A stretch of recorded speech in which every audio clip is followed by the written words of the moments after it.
Le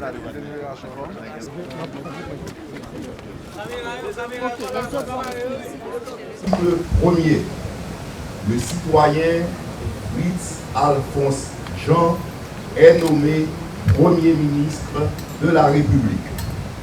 Article 2. Une ampliation du présent arrêté sera remise à l'intéressé.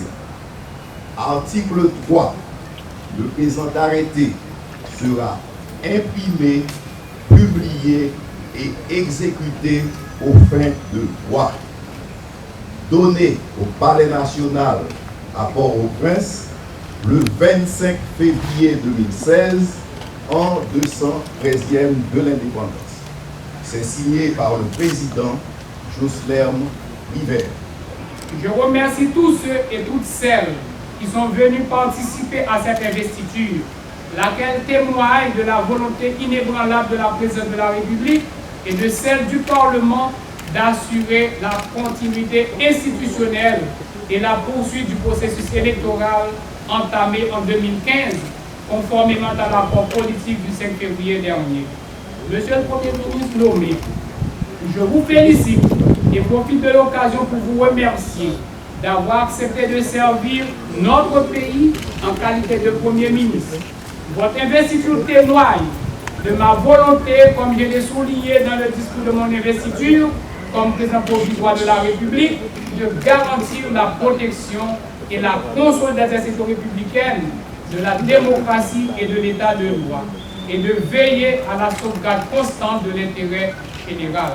Monsieur le Premier ministre, je voudrais vous rappeler que ma présidence est fondée sur 4 grands axes prioritaires: la formation d'un gouvernement, la redynamisation du Conseil électoral provisoire, la poursuite du processus électoral, la gestion efficace et efficiente de la gestion publique. Par ailleurs, en référence à l'accord politique daté du 5 février dernier, nous devons nous efforcer à accomplir ensemble les grands axes dans un délai maximum de 120 jours, tel que prévu dans l'accord du 5 février dernier. Bien entendu, nombreux sont ceux qui affirment déjà que ce délai qui m'est imparti est trop court. Toutefois, en ce qui me concerne, je reste convaincu que c'est faisable dans le délai imparti, moyennant la bonne volonté politique de nous tous. Avec le chef de l'État, nous avons une mission courte: mettre tout le monde ensemble, faire participer tout le monde à la construction de la base qui provoquera à plus long terme le miracle de la renaissance haïtienne.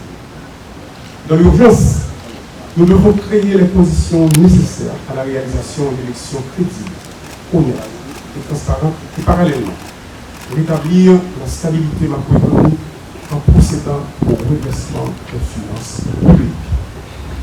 Nous sommes venus pour permettre, par ces actes et les gestes citoyens, le retour de la confiance entre nous, de la divergence, mais dans une finalité de concorde. Les défis sont énormes, mais en regardant d'où nous sommes sortis, prenons comme modèle la mise en commun de nos ancêtres et leur leitmotiv: l'union fait la force, pour doper nos esprits et notre énergie pour partir gagnant. Monsieur le Président, en concertation avec vous et l'ensemble des secteurs concernés, et particulièrement le Parlement, nous ne tarirons pas d'efforts pour adresser les préoccupations de la population et nous assurer que la paix et la stabilité garantent de Fonusette règnent. Les choix sont difficiles et nous aurons à agir avec intelligence, discernement, mais aussi avec fermeté et rigueur.